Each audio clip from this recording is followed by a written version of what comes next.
Yo, yo, yo, yo, yo, yo, yo, what it do? What it be, y'all? It's your boy A.N.T. repping the motherfucking game. Gang, you know we don't play none of that. You a lame, can't hang, all of that. Bang, bang. And yeah, I'm back. It's me with another Street Fighter 6 commentary. And we taking a little detour from the greatest centers of all time and going through all of the decades. I figured while I was talking about basketball in the 1950s, there was a game that occurred in 1948 that changed basketball. And the title is not hyperbolic. It's not meant to be. In my opinion, this game changed basketball history and just changed basketball in general. Period. If you agree, you can leave a like at the end. Maybe comment on why you agree or disagree. If you disagree, leave a dislike. But if you're new here, you could ring the bell, so you can stay tuned on all the hot content I got dropping soon. And on top of that, you can follow me on TikTok, ANT_303, and I also be on Twitch, ANT_GGE. I also have a live channel here on YouTube, Game Gang Live. So, you can follow me on all of those. Go live on those, and I play Let's Plays along with just randomly ranting here and there.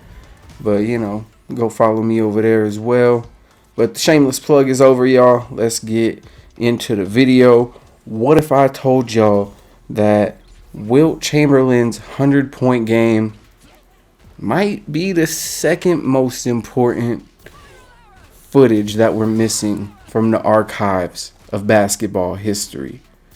Now, Wilt Chamberlain's 100-point game against the Knicks in 1962, it was an impressive feat. It's Wilt's signature performance.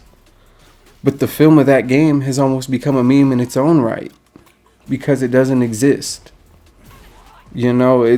It's the legend of Wilt Chamberlain and his accomplishments, not just on the court, but his athletic accolades and his escapades off the court have gained almost mythic status. If not, they are. They're unbelievable unless you were there almost. The specter of his greatness casts a John Henry-esque mythos over his legacy that has echoed through generations. The 100-point game happened 60 years ago, over 60 years ago, and we still talk about it to this day. The non-existent footage of a single man scoring 100 points in an NBA game has left us with nothing but seemingly ancient recordings of Bill Campbell through the static of time, calling through a radio recording that the Big Dipper had done it. He had scored 100 points, and the fans rushed onto the court to congratulate Wilt and his historic moment. But the lack of footage and the arguments over whether or not the final 46 seconds of that game was played were actually added to the mystique. And yeah, the Celtics had a dynasty in that era, but not everybody was trying to see the Celtics whoop up on their team. But they were paying to see Wilt Chamberlain put on a show, whether he was on their team or not, home or away. It's arguable that Wilt was keeping the entire NBA, and he was keeping the whole NBA's lights on at one point, you could probably argue. But that's a debate for another day.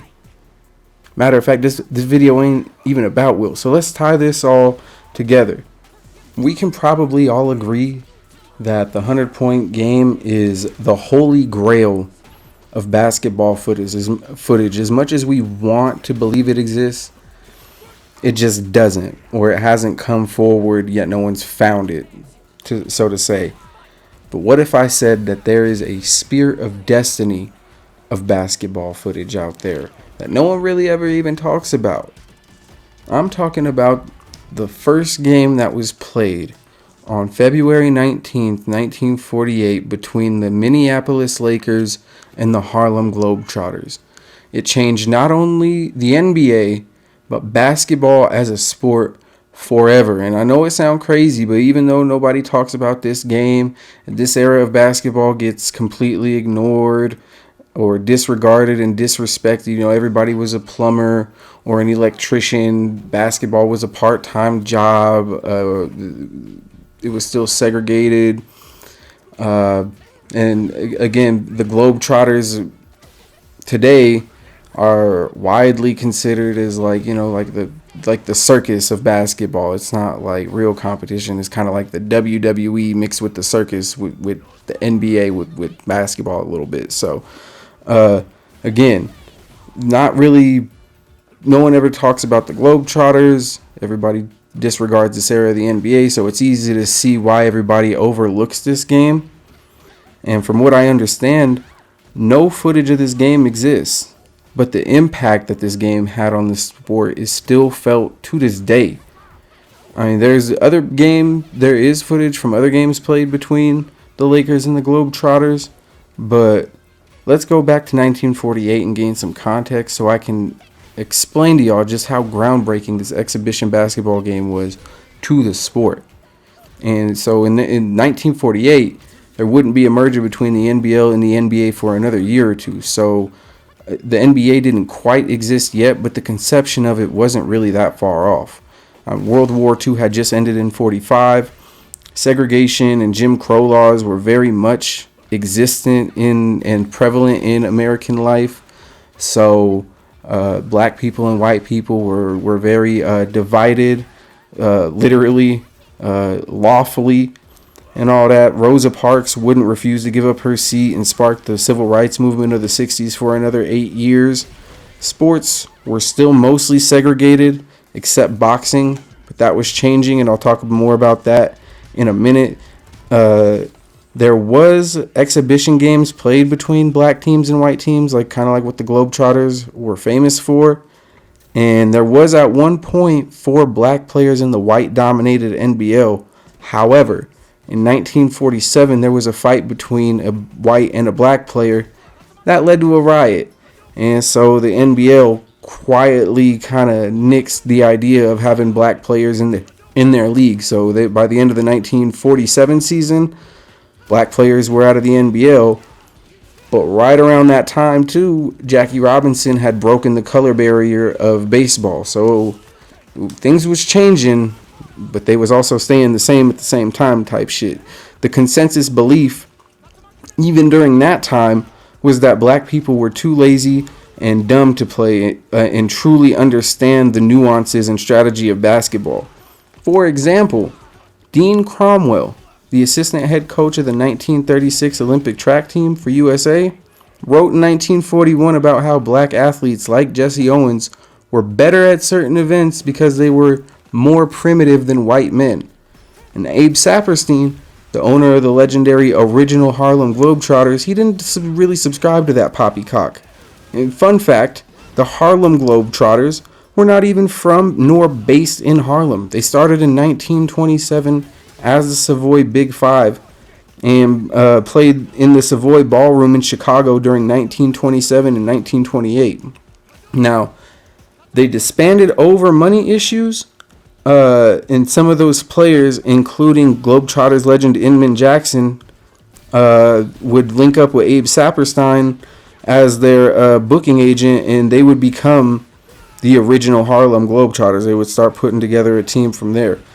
For the next 2 decades, the Globetrotters would not only build a reputation for their comedy routine and antics on the court, but before the NBL and ABL merger, there was a tournament called the World Professional Basketball Tournament from 1939 to 1948. The NBL champion usually won this tournament.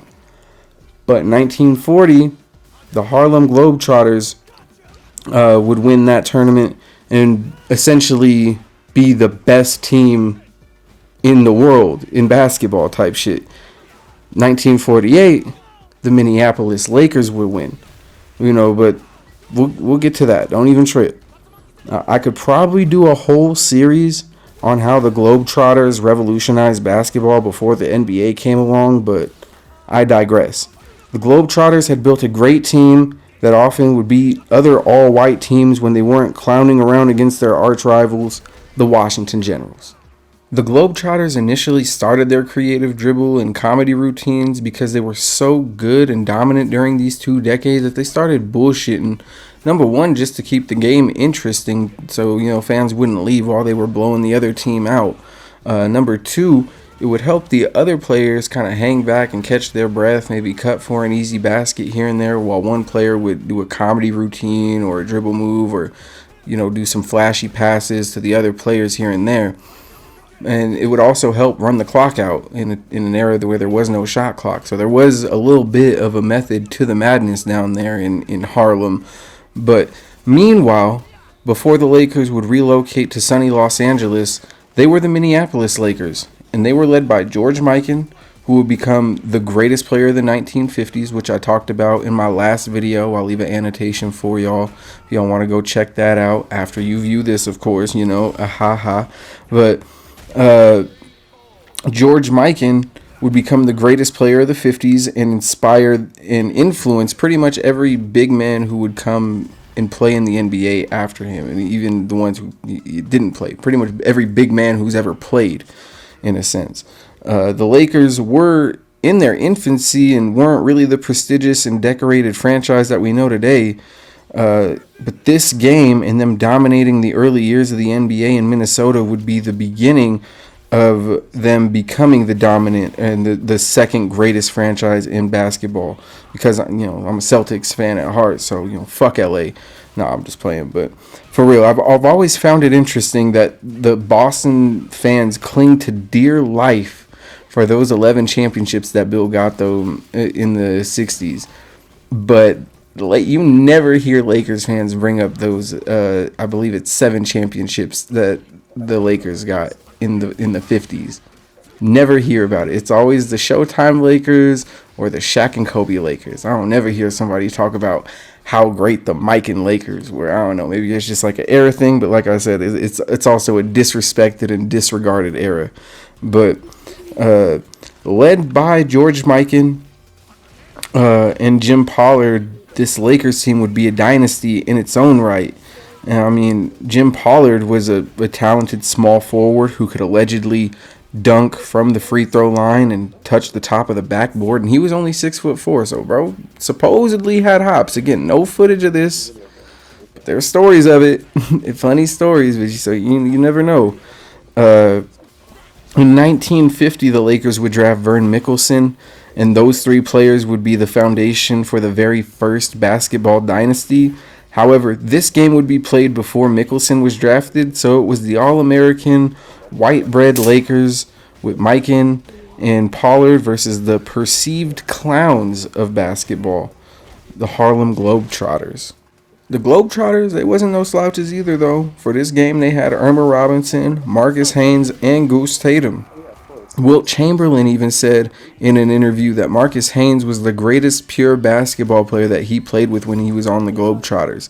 And judging from the small amount of film that I've seen available, Haynes may have been legitimately the best ball handler of his era.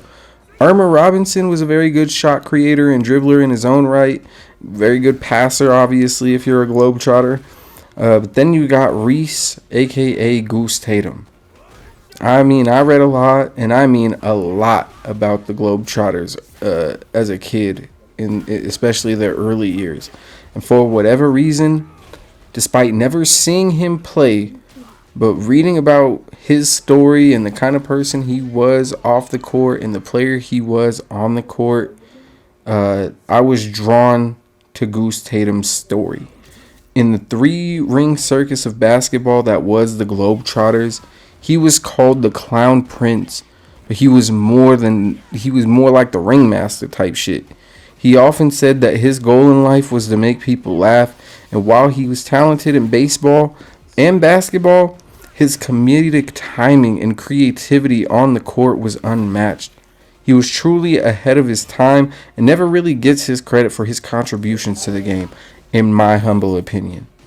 Abe Saperstein, the owner and booking agent for the Globetrotters, he had built a team of the best black players in the country. And as he and the Globetrotters stormed through the Midwest, racking up thousands of wins allegedly from the 1920s to the 1940s against any team that would step on the court with them, their reputation was as fierce as it was funny. Now, eventually, there were whispers and rumors about what would happen if the Globetrotters played real professional competition. Now, Abe saw this as an opportunity of a lifetime, and in 1947, he and the Minneapolis Lakers owner Max Winters agreed to an exhibition games between their two teams. So on February 19th, 1948, the Minneapolis Lakers would play against the Harlem Globetrotters in Chicago Stadium.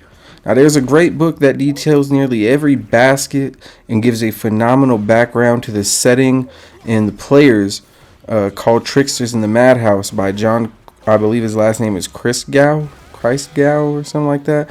But despite the racial narratives surrounding the games, both teams and their owners, by all accounts, didn't really see the game as a big racial statement.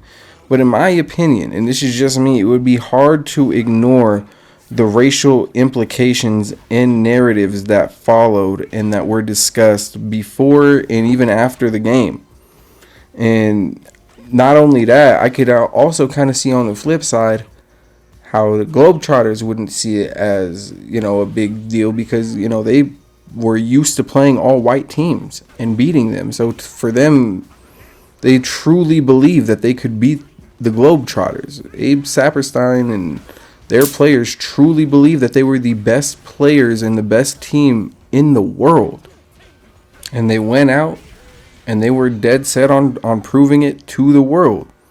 So in the first quarter, though, it didn't really look like that. It looked like the Lakers were going to run away. They went on a 13-4 run in the first quarter, but by the end of the first quarter, it was tied 15-15. And then by halftime, the Lakers led 32-23. But at halftime, the Globetrotters made really good adjustments, apparently, and they started pushing the pace on offense and locking in for sure. And then on defense, they started double teaming George Mikan every time he got the ball. Eventually, they tied the game at 38. And after trading leads for pretty much the entire fourth quarter, it was tied 59-59 with 1 minute left. The Globetrotters decided to dribble out the clock for a last-second shot. And since there was no shot clock at the time, that's what they could do. They inbounded the ball and they just ran that motherfucker out. So there was about, a couple seconds, a few seconds left on the clock. And then with 2 seconds, Marcus Haynes passed the ball to Irma Robinson. And with about 2 seconds, maybe less than that, Irma Robinson put up the one-handed 30-foot shot, and it swished the net for a 61-59 win. Globetrotters beat the world champion Lakers. Like I said, the Lakers would go on to win the world championship and the NBL championship that year. They would face the Globetrotters again a year later in February, almost a year to the date. And they would lose again, 45-49. Now, this shattered the myth that black people couldn't compete with whites at the same level. And in 1950, Nat Clifton, a.k.a. Sweetwater, would have a falling out with Abe Saperstein over Saperstein's shady business practices, and the Knicks offered him $20,000 for Clifton's contract. Now, I'm not sure how much money that equates to with inflation and all that, but that's a lot of bread. It is a lot of money for that era. And Abe saw that as a win-win. Him and Clifton were having issues, and he thought that was a good way to, again, get rid of him and make money off of it, and kind of fed his ego a little bit, but we'll get to that in a minute. He told Clifton that the Knicks gave him $5,000 for his contract. Then he gave him half. He gave him $2,500. and then sent him to the Knicks. And that would break the color barrier again in basketball. Now, Marcus Haynes, he would also receive an NBA contract, but later would reject offers from both the Lakers and the Philadelphia Warriors. The latter, because Saperstein owned a part of the Warriors, and like Clifton, Haynes figured out that Saperstein was a slimeball and, wasn't too fond of his business practices. So especially since the Globetrotters beat the Lakers, Saperstein had somewhat of an inflated ego since then. And then when Clifton got signed to the Knicks and he realized, oh my gosh, the NBA wants my talent, he thought that was a win. But it was extremely short-sighted, because after the color barrier broke and the NBA was willing to pay black players more, well, boom, now all of your talent is now gone. Now you're basically doing what they've been doing for the last however long. It's just getting NBA scraps, essentially, that they could kind of turn into stars in their own right and being a part of the legendary Globetrotters brand. I think the Globetrotters brand right now is bigger than any of the players that have played for them, and that's probably been that way. It wasn't really like that back then. Some of the players were just as poppin', if not more poppin'. Some of the players were so poppin' that they decided to try and start their own Globetrotter teams, like the Harlem Magicians and stuff like that. Didn't really work out because, again, NBA was getting more and more revenue, more and more money. Granted, there were some slow years. Like I said, Wilt was basically keeping that shit alive single-handed. You can make the argument, but I don't think that he really understood how much the color barrier breaking was gonna break the Globetrotters and their semi-monopoly on having the best black talent in the nation, especially since once colleges started following the same route and integrating, it was over. It was over.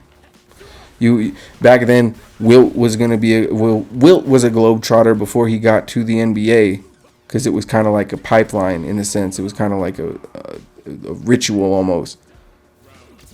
Kareem didn't have to go that route. Kareem got to go to a college and get an education and all that shit. But that's again neither here nor there.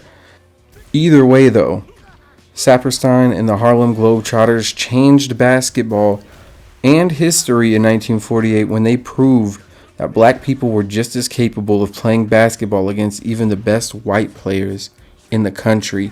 And it's unfortunate that footage of that game does not exist, and we only have pictures of George Mikan with Abe and a couple other Harlem Globetrotters, and I think maybe a Lakers executive or something. But there is a picture of Mikan, with his long ass arms wrapped around Abe Saperstein and a couple other people. That motherfucker he could tie his shoes without even bending over or nothing, just standing up type shit. Crazy work. But I hope y'all enjoyed the video. Like I said, leave a like, subscribe, hit that notification bell so y'all can stay tuned on all the hot content dropping soon. Be safe. Don't get smoked. I'm out, y'all. Hope y'all enjoyed. Peace.